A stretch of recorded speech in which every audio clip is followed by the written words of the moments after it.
नमस्कार। इंजीनियरिंग विषयों में रुचि बनाने और विषय समझ को मजबूत बनाने के लिए शुरू किए गए श्रीदेवी क्लासेस यूट्यूब चैनल पर आज हमारे विषय इलेक्ट्रिक पावर सिस्टम में एक नई वीडियो में बात कर रहे हैं। इक्वल एरिया क्राइटेरिया किस प्रकार ट्रांजिएंट स्टेबिलिटी को मेंटेन रखता है जब पावर सिस्टम में कोई लाइंस की हम स्विचिंग करते हैं। तो शुरू करते हैं आज की वीडियो। समझते हैं ट्रांजिएंट स्टेबिलिटी को इक्वल एरिया क्राइटेरिया किस प्रकार एक्सप्लेन करता है। इक्वल एरिया क्राइटेरिया एक सिंपल ग्राफिकल मेथड है जिसमें एक अल्टरनेटर अपनी जो पावर आउटपुट लोड एंगल के साथ साइनोसॉइडली वेरी करता है उसका ग्राफ के रूप में इस्तेमाल करता है और ट्रांजिएंट स्टेबिलिटी को दो मशीनों के बीच में पावर ट्रांसफर के दौरान या एक सिंगल मशीन अगर इनफाइनाइट बस से कनेक्ट है तो हम ट्रांजिएंट स्टेबिलिटी कंडीशंस को समझ सकते हैं। जब हम इक्वल एरिया क्राइटेरिया के ग्राफिकल मेथड से ट्रांजिएंट स्टेबिलिटी को एनालाइज करते हैं तो हमें वो जो कॉम्प्लेक्स सेकंड ऑर्डर की non linear differential equation swing equation जो लोड एंगल का टाइम के साथ वेरिएशन बताती है और स्टेबिलिटी के लिए लोड एंगल का किसी टाइम के बाद बदलना बंद होना जरूरी है, उस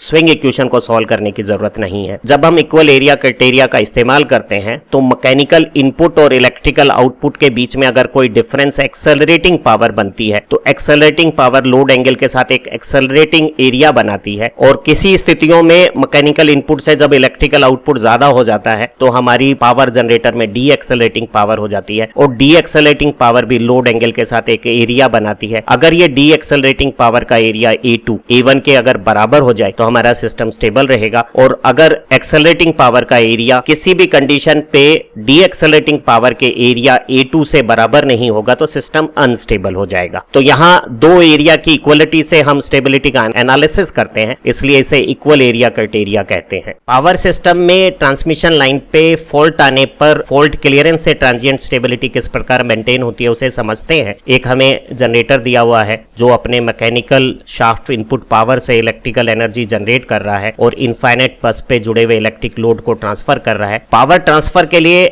हमारे उदाहरण में दो पैरेलल ट्रांसमिशन लाइंस हैं जो पावर को ट्रांसफर कर रही है। जनरेटर के इंड्यूस्ड ईएमएफ EF, इनफाइनाइट बस की वोल्टेज VT और इस ट्रांसमिशन सिस्टम के टोटल रिजल्टेंट रिएक्टेंस के हिसाब से हमारे पास EF VT upon X maximum steady state power transfer capacity है और वो साइनोसॉइडली लोड एंगल बदलने पे जो इलेक्ट्रिकल आउटपुट जनरेटर से लोड को मिलेगा उसे कर्व A से रिप्रेजेंट कर रही है। किसी समय जब जनरेटर के शाफ्ट पे मैकेनिकल इनपुट पावर PS हो तो स्टेबल ऑपरेशन में लॉसलेस सिस्टम में मैकेनिकल इनपुट के बराबर इलेक्ट्रिकल आउटपुट बनाते हुए हमारा ऑपरेटिंग पॉइंट A पे जनरेटर को लोड एंगल डेल्टा 0 पे ऑपरेट कर रहा है। अगर हमारी एक ट्रांसमिशन लाइन पे किसी भी प्रकार की फॉल्ट आ जाती है तो फॉल्ट की कंडीशन में ट्रांसमिशन सिस्टम का इफेक्टिव रिएक्टेंस इंक्रीज हो जाता है, इनफाइनाइट बस की वोल्टेज VT कम हो जाती है और हमारी पावर ट्रांसफर कैपेसिटी जो maximum steady state stability limit है वो ड्रास्टिकली रिड्यूस हो जाती है। और इस फॉल्ट की कंडीशंस पे हमारा जो मैक्सिमम पावर ट्रांसफर कैपेसिटी है वो इस कर्व B से लोड एंगल के साथ पावर ट्रांसफर को रिप्रेजेंट कर रही है। एक सिंक्रोनस अल्टरनेटर का लोड एंगल वही रहता है। जनरेटर की शाफ्ट पे मैकेनिकल इनपुट पावर भी इस सडन फॉल्ट डिस्टरबेंस से बदली नहीं है, लेकिन हमारा जो ऑपरेटिंग पॉइंट है वो हेल्दी कंडीशन में A कर्व के पॉइंट A से फॉल्ट वाली B कर्व पर A' पॉइंट पर आ गया है और ऐसी स्थिति में इलेक्ट्रिकल आउटपुट कम हो गया है, मैकेनिकल इनपुट ज्यादा है और इन दोनों का ये जो डिफरेंस है वो जनरेटर की रोटर पे एक्सेलरेटिंग पावर बनाकर रोटर स्ट्रक्चर को एक्सेलरेट करेगा और रोटर की रोटेटिंग स्पीड सिंक्रोनस स्पीड से अधिक होने से रोटर का लोड एंगल इंक्रीज होगा। और जब इस कर्व पे हम ज्यादा लोड एंगल पे चलेंगे तो देखेंगे कि हमेशा electrical output mechanical shaft power से कम है तो डेफिनेट है हमारा लोड एंगल टाइम के साथ लगातार बढ़ के सिस्टम को अनस्टेबल आउट ऑफ स्टेप कर देगा और हमारी सिस्टम की स्टेबिलिटी सिर्फ तभी बरकरार रह सकती है जब हम इस फॉल्ट को क्लियर करके और जनरेटर से लोड की तरफ इलेक्ट्रिकल आउटपुट को इंक्रीज करें। हम जनरेटर का मैकेनिकल इनपुट इतने कम समय में बदल नहीं सकते और रैपिड फास्ट फॉल्ट क्लियरेंस ही हमारे लिए स्टेबिलिटी मेंटेन करने का एकमात्र तरीका रहेगा। हमारा fast static protection system fault condition को नोटिस करके और ट्रिपिंग मैसेज से सल्फर हेक्साफ्लोराइड वाले फास्ट एक्टिंग सर्किट ब्रेकर की मदद से इस लाइन को बहुत कम समय में ट्रिप करके और आइसोलेट कर देगा और हमारा पावर ट्रांसमिशन एक लाइन के थ्रू लोड को जनरेटर से पावर ट्रांसफर करता रहेगा और ये जो फॉल्टी सेक्शन है वो आइसोलेट हो जाएगा। अगर हम ये क्लियरेंस फॉल्ट की डेल्टा C लोड एंगल पे कर पाते हैं तो हमारा पावर ट्रांसफर कैपेसिटी इंक्रीज होकर कर्व C पे आ जाएगी और हमारा ऑपरेटिंग पॉइंट फॉल्ट क्लियर करते समय कर्व बी से शिफ्ट होकर कर्व सी पे बी पॉइंट पर आ जाएगा। और ऐसी स्थिति में हम पा रहे हैं कि इलेक्ट्रिकल आउटपुट मैकेनिकल इनपुट से ज्यादा हो गया है और हमारी पावर डी एक्सेलरेटिंग पावर बन गई है और वो रोटर की इंक्रीज्ड एडिशनल काइनेटिक एनर्जी को रिलीज करवाएगी और रोटर को किसी एक पोजीशंस पे यहां मैक्सिमम लोड एंगल स्वीप पे डी एक्सेलरेट कर एक बार फिर सिंक्रोनस स्पीड पे ले आएगी पॉइंट सी पे और रोटर का लोड एंगल इस लिमिट के बाद बढ़ना बंद हो जाएगा। अगर लोड एंगल लिमिट से ज्यादा बढ़े नहीं तो हम कह सकते हैं कि हमारा सिस्टम स्टेबल स्थिति में है। अगर एक फॉल्ट जनरेटर बस बार के बहुत करीब होती है तो हमारी पावर ट्रांसफर कैपेसिटी घट के 0 रह जाती है और ऐसी स्थिति में एक्सेलरेटिंग पावर बहुत ज्यादा हो जाती है। फॉल्ट को प्रोटेक्शन सिस्टम सेंस करके अपनी रिले सिस्टम से ब्रेकर को ट्रिप करके और आर्क क्विंचिंग तक फॉल्ट को क्लियर होने में कुछ समय लगता है। पूरे फॉल्ट क्लियरिंग टाइम के दौरान मैकेनिकल इनपुट और इलेक्ट्रिकल आउटपुट का जो डिफरेंस एक्सेलरेटिंग पावर है और अगर फॉल्ट बिल्कुल जनरेटर बस बार पे है तो एक्सेलरेटिंग पावर का मान ज्यादा है और ये जब तक फॉल्ट क्लियर नहीं होती एक एरिया A1 बनाती है। अगर इनिशियल शाफ्ट पे मैकेनिकल इनपुट पावर ज्यादा होती या हमारी फॉल्ट को क्लियर करने का लोड एंगल बड़ा होता, हम फॉल्ट को समय लेकर क्लियर करते तो आपका एरिया A1 अधिक हो जाता। अगर हमारी इनिशियल मैकेनिकल पावर ज्यादा नहीं है और हमने फॉल्ट भी कम समय में क्लियर कर ली है और फॉल्ट भी लाइन के बीच में हुई है तो फॉल्ट के समय भी हमने कुछ पावर इलेक्ट्रिकल आउटपुट ट्रांसफर किया और एक्सेलरेटिंग पावर को कम रखा है तो ये एरिया A1 कम है। जैसे ही फॉल्ट क्लियर की है लाइन का पावर ट्रांसफर कैपेसिटी बदल गई है, वो इनिशियल मैक्सिमम कैपेसिटी की 70-80% तक हो सकती है फॉल्ट क्लियर होने के बाद और 100% भी हो सकती है अगर फॉल्ट ट्रांजिएंट नेचर की हो और अपने आप क्लियर हो गई हो। तो ऐसी स्थिति में हमारा जो ये कर्व सी है वो A पर आ जाएगा और जब फॉल्ट क्लियर हो गई है तो अब same fault clearing load angle पे हमारा इलेक्ट्रिकल आउटपुट मैकेनिकल इनपुट से ज्यादा हो गया है और ये लाल तीर जो डीएक्सेलरेटिंग पावर बना रहा है वो डीएक्सेलरेटिंग पावर एग्जिस्ट करेगी इस maximum load angle sweep point C तक। सी के बाद अगर लोड एंगल स्वीप करता है तो हमारा इलेक्ट्रिकल आउटपुट मैकेनिकल इनपुट से कम रह जाएगा और हमारा एक्सेलरेशन कंटिन्यू करेगा और हमारा सिस्टम अनस्टेबल हो जाएगा। तो इस सी पोजीशन या सी से कुछ पहले अगर हमारा A2 एरिया A1 की बराबरी कर लेगा तो हमारा सिस्टम स्टेबल रहेगा। अगर फॉल्ट क्लियर करने में हमें कुछ ज्यादा समय लग जाता है तो हमारा जो एरिया A1 है वो लगातार जब तक हम फॉल्ट क्लियर नहीं करते बढ़ता है, जैसा कि यहाँ ग्रीन हाईलाइट में दिखाया हुआ है। और आप पाएंगे कि हमारा जो डी एक्सेलरेटिंग एरिया है जैसा कि हम यहाँ ब्लू हाईलाइट में दिखा रहे हैं वो कम रह जाएगा और हमारा सिस्टम अनस्टेबल हो जाएगा। ध्यान रहे फॉल्ट क्लियर करने के बाद जो पावर और लोड एंगल की कैरेक्टरिस्टिक में पॉइंट सी है उस पर हमारा इलेक्ट्रिकल आउटपुट हमारी जनरेटर शाफ्ट पे मैकेनिकल इनपुट पावर के बराबर हो गया है और आप सी से beyond D accelerating power area नहीं बना पाते। और अगर ये नीली हाईलाइट का डी एक्सेलरेटिंग एरिया इस ग्रीन हाईलाइट के एक्सेलरेटिंग पावर एरिया से कम रह गया है तो सिस्टम डेफिनेट है अनस्टेबल हो जाएगा, हमारा जनरेटर आउट ऑफ स्टेप हो जाएगा। और सिस्टम को स्टेबल मेंटेन करने के लिए जरूरी है कि ऐसे आउट ऑफ स्टेप होने वाले अल्टरनेटर को सिस्टम से डिस्कनेक्ट कर दिया जावे ताकि रिमेनिंग सिस्टम को हेल्दी कंडीशन में ऑपरेट रखा जा सके। किसी दिए हुए मैकेनिकल शाफ्ट इनपुट पावर के लिए फॉल्ट के दौरान जो पावर लोड एंगल कैरेक्टरिस्टिक है और फॉल्ट क्लियर होने के बाद जो पावर और लोड एंगल कैरेक्टरिस्टिक है उस स्थितियों में एक क्रिटिकल फॉल्ट क्लियरिंग एंगल है जिस पर ये एरिया A1 इतना सीमित रहता है कि इस मैक्सिमम स्वीप की लोड एंगल कंडीशंस पे ये जो एरिया है वो इसके जस्ट बराबर हो जाए। तो वो मैक्सिमम फॉल्ट क्लियरिंग एंगल जो फॉल्ट के अकरेंस के बाद फॉल्ट क्लियर करवा दे कि हमारा A2 area D accelerating power का एरिया एक्सेलरेटिंग पावर एरिया की इक्वलिटी कर ले तो सिस्टम क्रिटिकल कंडीशंस पे स्टेबल रहेगा। इससे ज्यादा अगर हम लोड एंगल पे फॉल्ट को क्लियर करेंगे तो डेफिनेट है कि हमारा सिस्टम अनस्टेबल हो जाएगा। प्री फॉल्ट कंडीशन पे हेल्दी सिस्टम की मैक्सिमम पावर ट्रांसफर कैपेसिटी अगर P मैक्स हो तो हम पाते हैं कि फॉल्ट के दौरान जब सिस्टम में इनफाइनाइट बस की वोल्टेज कम हो जाती है और लाइन का रिएक्टेंस बढ़ जाता है तो मैक्सिमम पावर ट्रांसफर कैपेसिटी काफी हद तक कम हो जाती है और ये इस मैक्सिमम की 10 से 20% भी हो सकती है। फॉल्ट को क्लियर करने के बाद फॉल्टी पार्ट को हटाने के बाद जो रिमेनिंग पार्ट है उसकी पावर कैपेसिटी पुरानी मैक्सिमम से कुछ कम हो सकती है और वो 70-80% लेवल पर आ सकती है। तो अगर हमें ये मैक्सिमम पावर के साथ फॉल्ट के बाद की पावर मैक्सिमम क्या वैल्यू रखती है या फॉल्ट के दौरान क्या पावर रखती है और इस कंडीशंस में ये जो हमारा मैक्सिमम लोड एंगल स्वीप बन रहा है मैकेनिकल इनपुट पावर के साथ कोरस्पॉन्डिंग अगर ये जानकारी हो तो हम क्रिटिकल क्लियरिंग एंगल की कैलकुलेशंस कर सकते हैं। जरा समझते हैं कि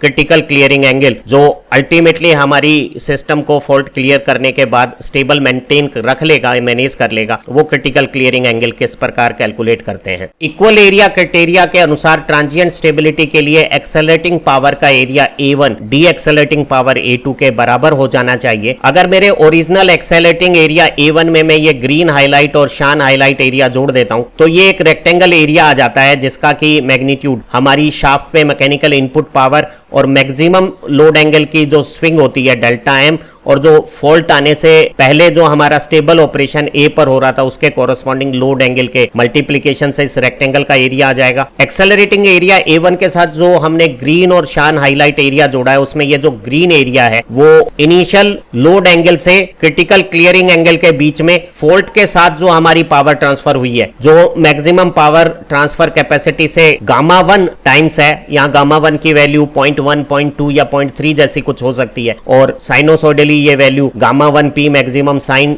डेल्टा हो गया है। और ये जो डेल्टा की लिमिट है वो डेल्टा 0 से डेल्टा C है, और अगर हम साइन डेल्टा का इंटीग्रेशन करें माइनस कॉस डेल्टा और लिमिट्स लें और नेगेटिव साइन के साथ रीअरेंज करें तो ये एक्सप्रेशन इस इंटीग्रेशन का आ गया है। इसी तरह से ये जो शान हाईलाइट को हम डी एक्सेलरेटिंग एरिया जो ओरिजिनली हमारा है उसके साथ जोड़ लेते हैं तो ये जो हमारा एरिया है वो फॉल्ट क्लियर होने के बाद जो हमारी पावर ट्रांसफर कैपेसिटी बढ़कर गामा 2 पी मैक्स हो गई है उसका डेल्टा C से और डेल्टा मैक्सिमम के बीच में इंटीग्रेशन है, साइन डेल्टा का इंटीग्रेशन माइनस कॉस हो जाएगा, लिमिट लेंगे तो ये हमारा एक्सप्रेशन आ जाएगा। यहाँ हमें मालूम है कि जो शाफ्ट पे मैकेनिकल इनपुट पावर है वो डेल्टा 0 लोड एंगल के साथ P मैक्सिमम जब पावर थी तो इलेक्ट्रिकल आउटपुट के बराबर थी। अगर मैं यहाँ P मैक्स साइन डेल्टा 0 रख देता हूँ और P मैक्स सभी में कॉमन कट जाता है तो हम पाते हैं कि हमारा एक एक्सप्रेशन सिंप्लीफाइड फॉर्म में आ गया है delta M minus delta 0 sine delta 0। यहाँ मैंने क्रिटिकल क्लियरिंग एंगल के साथ जो कॉस डेल्टा टर्म्स थी उसे कॉमन ले लिया है और मैंने पाया है कि ये पहले एक्सप्रेशन में गामा 1 के साथ आई है और दूसरे एक्सप्रेशन में गामा 2 के साथ आई है, तो ये एक्सप्रेशन कॉस डेल्टा C का आ गया है और यहाँ गामा 1 कॉस डेल्टा 0 आ गया और यहाँ गामा 2 कॉस डेल्टा M आ गया है। और ये जो फॉर्म है उसमें अगर मैं क्रिटिकल क्लियरिंग एंगल की टर्म्स को एक तरफ ले जाता हूं तो मेरा एक सिंप्लीफाइड एक्सप्रेशन ये आ गया है। यहाँ डेल्टा M लोड एंगल की मैक्सिमम क्रिटिकल स्वीप है जो शाफ्ट पे इनिशियल मैकेनिकल इनपुट पावर और हमारी फॉल्ट क्लियर होने के बाद जो maximum power transfer limit gamma 2 P max बनती है उस पर निर्भर करती है। इसकी कैलकुलेशन हम अगली स्लाइड्स में समझने वाले हैं। डेल्टा 0 हमारा इनिशियल लोड एंगल है। जब पी मैक्स के साथ हम steady state power transfer limit रखते हैं तो मैकेनिकल इनपुट का इलेक्ट्रिकल आउटपुट के साथ बैलेंस एंगल है डेल्टा 0। गामा 1 और गामा 2 यहां पर क्रमशः फॉल्ट के साथ मैक्सिमम पावर ट्रांसफर कैपेसिटी हमारी हेल्दी कंडीशन की कितना प्रतिशत या परसेंटेज है और फॉल्ट क्लियर होने के बाद कितनी परसेंटेज है वो फिगर है। और अगर ये सारे फिगर हम यहाँ रख देते हैं तो हमें क्रिटिकल क्लियरिंग एंगल आ जाएगा। एक न्यूमेरिकल जब हम आज की वीडियो के आखिर में करेंगे तो ये चीज बहुत अच्छी तरह से हमें समझ में आ जाएगी। ट्रांजिएंट स्टेबिलिटी के लिए जब हमने क्रिटिकल क्लियरिंग एंगल पे फॉल्ट को क्लियर कर लिया है और हमारी PS की कोरस्पॉन्डिंग फॉल्ट क्लियर होने के बाद हमारा जो ऑपरेटिंग पॉइंट है वो मैक्सिमम लोड एंगल तक स्विंग कर गया है तो ऐसी लिमिटिंग कंडीशंस पे accelerating area A1 D accelerating area A2 के बराबर होगा। कैलकुलेशन ईज के लिए यहाँ ग्रीन और शान हाईलाइट एरिया को A1 के साथ जोड़ा तो ये एक रेक्टेंगल एरिया हो गया है जो PS के साथ maximum swing angle delta M और initial operating load angle delta 0 के डिफरेंस के साथ हमने कैलकुलेट कर लिया है। A1 के साथ ग्रीन और शान का टोटल ये रेक्टेंगल एरिया है। यहाँ ये जो ग्रीन हाईलाइट एरिया है वो लोड के साथ जब हम हमारी पावर कैपेसिटी को गामा 1 टाइम्स P मैक्सिमम पा रहे हैं तो उस स्थिति में इस कर्व पे इनिशियल लोड एंगल से critical clearing angle load angle तक के बीच का इंटीग्रेशन है जो हमने यहाँ कैलकुलेट किया हुआ है। और अगर हम शान एरिया को A2 से जोड़ देते हैं फॉल्ट को क्लियर होने के बाद जो गामा 2 P मैक्सिमम की लिमिट के साथ पावर एंगल कर्व हुआ है उसका क्रिटिकल क्लियरिंग एंगल से मैक्सिमम स्विंग एंगल के बीच में इंटीग्रेशन वैल्यू हो गई है। PS की जगह हम PM साइन डेल्टा 0 लिख सकते हैं। PM सब जगह से कॉमन है, कट जाएगा और इंटीग्रेशन लेने के बाद साइन डेल्टा का इंटीग्रेशन माइनस कॉस डेल्टा है, लिमिट है क्रिटिकल क्लियरिंग एंगल और डेल्टा 0 माइनस साइन के साथ। ये तो बाद वाली लिमिट तो नेगेटिव हो जाएगी और शुरू की लिमिट नेगेटिव साइन के साथ पॉजिटिव हो जाएगी। इसी तरह से यहाँ गामा 2 P मैक्सिमम बाहर कॉमन आ जाएगा, साइन डेल्टा का इंटीग्रेशन माइनस कॉस डेल्टा हो जाएगा और ये डेल्टा M लिमिट के साथ तो माइनस साइन हो जाएगा और डेल्टा C जो critical clearing angle load angle है उसके साथ ये कॉस डेल्टा C हो गया है। अगर PS की जगह हम पीएम साइन डेल्टा जीरो रखते हैं, पीएम कट जाता है और साइन डेल्टा जीरो की वैल्यू के साथ delta M minus delta zero का ये जो मल्टीप्लीकेशन है उसमें से अगर हम गामा 1 कॉस डेल्टा जीरो और gamma 2 cos delta M value उधर ले जाते हैं और ये गामा 1 और गामा 2 जो कोस डेल्टा सी के साथ कॉमन आई है उसका भाग दे देते हैं, तो ये क्रिटिकल क्लियरिंग एंगल का एक्सप्रेशन आ गया है, जहां डेल्टा एम की वैल्यू कैलकुलेट करने के लिए हमें मालूम है कि mechanical input post fault condition पे जब maximum limit gamma 2 P max है तो यहाँ जो ऑपरेटिंग एंगल बना रहा है डेल्टा जीरो डैश, इस डेल्टा जीरो डैश की वैल्यू हम निकाल सकते हैं। हमें पीएस मालूम है, गामा 2 मालूम है, तो हम डेल्टा जीरो डैश की वैल्यू निकाल सकते हैं। अगर ये डेल्टा जीरो की वैल्यू हमने निकाल ली है तो हमें पता है कि इस कर्व की सिमेट्री से जो मैक्सिमम स्विंग एंगल है लोड एंगल का डेल्टा एम वो pi minus delta zero dash है। हम डेल्टा एम की वैल्यू यहाँ रख सकते हैं, डेल्टा जीरो हमें पहले से मालूम है, गामा 1 और गामा 2 जो फैक्टर जो आए हैं वो हमें मालूम है, तो यहाँ अगर हम सारी वैल्यू सब्स्टिट्यूट करते हैं तो हमें क्रिटिकल क्लियरिंग एंगल की वैल्यू पता लग जाएगी। एक न्यूमेरिकल करते हैं तो सारी बातें समझ में आ जाएगी। एक 3 फेज अल्टरनेटर का जो मैकेनिकल इनपुट और इलेक्ट्रिकल आउटपुट है वो मैक्सिमम स्टेडी स्टेट लिमिट का 60% है, ऐसा दिया हुआ है। जब फॉल्ट आती है तो फॉल्ट के कंडीशंस में हमारा सिस्टम का रिएक्टेंस 400% बढ़ जाता है, अर्थात हमारी जो पावर ट्रांसफर कैपेसिटी है वो ओरिजिनल की 25% रह जाएगी। और अगर हम फॉल्ट को क्लियर कर देते हैं तो हमारी जो पावर ट्रांसफर कैपेसिटी है रिमेनिंग हेल्दी सिस्टम से वो प्रीवियस सिस्टम की 80% तक आ जाती है। तो इस कंडीशंस में हमें क्रिटिकल क्लियरिंग एंगल निकालना है ताकि हमारा सिस्टम स्टेबल रहे। हमें मालूम है कि इनिशियल पावर मैक्सिमम की 60% है और हमारा जो पावर इलेक्ट्रिकल का ट्रांस फंक्शन है वो P maximum sign delta zero है और इसी के बराबर मैकेनिकल इनपुट है जो 60% है मैक्सिमम की। तो हमारा जो इनिशियल लोड एंगल है उसका साइन फंक्शन 0.6 हो गया है, तो इनिशियल लोड एंगल 36.87 डिग्री या 0.6435 रेडियन आ गया है। जब फॉल्ट अकरेंस होगी तो हमारी लाइन की रिएक्टेंस 400% हो गई है और पावर ट्रांसफर फैक्टर जो गामा 1 है वो 0.25 रह गया है। और हमें पता है कि फॉल्ट क्लियर होने के बाद गामा 2 फंक्शन 0.8 है। हमें पता है कि फॉल्ट क्लियर होने के बाद हमारा जो मैकेनिकल इनपुट है वो ये एंगल डेल्टा जीरो डैश बनाएगा और maximum swing angle pi minus delta zero dash हम निकाल सकते हैं और कैलकुलेशन करने पर ये 2.2935 रेडियन आया है। ध्यान रहे हमें कैलकुलेशन में रेडियन यूनिट में ही रखना है। अगर हम इसे डिग्री में कन्वर्ट करते हैं तो हम अपने रियलाइजेशन के लिए इस रेडियन को 131.4 डिग्री समझ सकते हैं। क्रिटिकल क्लियरिंग एंगल के लिए ये हमारा फॉर्मूला दिया हुआ है और हमारे पास वैल्यूज आ गई है। Initial operating load angle 0.6435 radian है। फॉल्ट के समय जब लाइन की पावर ट्रांसफर कैपेसिटी 1/4 रह गई है और फॉल्ट क्लियरेंस के बाद 80% रह गई है तो गामा 1 की वैल्यू 0.25 और गामा 2 की वैल्यू 0.8 है और जो मैक्सिमम स्विंग हुई है लोड एंगल की वो 2.2935 है। ये वैल्यूज हम यहाँ रख सकते हैं। ये इनिशियल लोड एंगल है डेल्टा जीरो जिसकी वैल्यू हमें 0.6435 रेडियन दिया हुआ है। गामा 1 की वैल्यू हम यहाँ एक्सप्रेशन में सभी जगह रख देते हैं और गामा 2 की वैल्यू जो फॉल्ट क्लियर होने के बाद हमारा सिस्टम हेल्दी सिस्टम का 80% कैपेसिटी पर पावर ट्रांसफर कर सकता है 0.8 रख देते हैं सब जगह। फॉल्ट क्लियर होने की कंडीशंस में जो gamma 2 P max sine delta हमारा पावर कर्व हुआ था उस पे पीएस के बैलेंस से हमने डेल्टा जीरो डैश निकाला था और pi minus delta zero dash हमारे लिए लोड एंगल की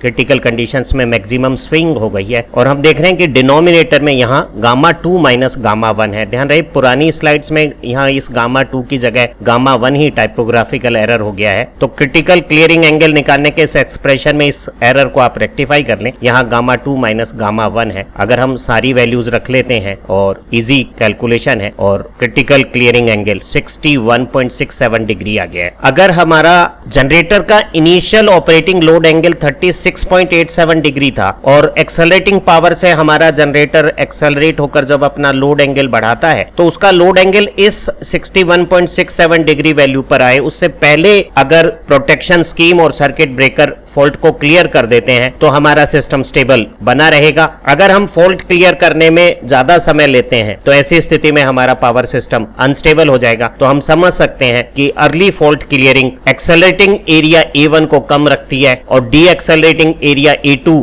को ज्यादा बनने की स्थितियां देती है और सिस्टम को स्टेबल मेंटेन करने में हमें मदद मिलती है। उम्मीद है आज की वीडियो आपको पसंद आई होगी और स्विचिंग के दौरान transient stability equal area criteria से किस तरह से एनालाइज करते हैं वो समझ में आया होगा। हमने जो वीडियो के आखिर में न्यूमेरिकल किया है वो परीक्षा उपयोगी है। आप परीक्षाओं में अच्छे अंक पाएं, तरक्की करें। Have nice time, happy learning. और हमारी सभी वीडियो देखने और प्रमोट करने के लिए एक बार फिर आपका बहुत बहुत धन्यवाद।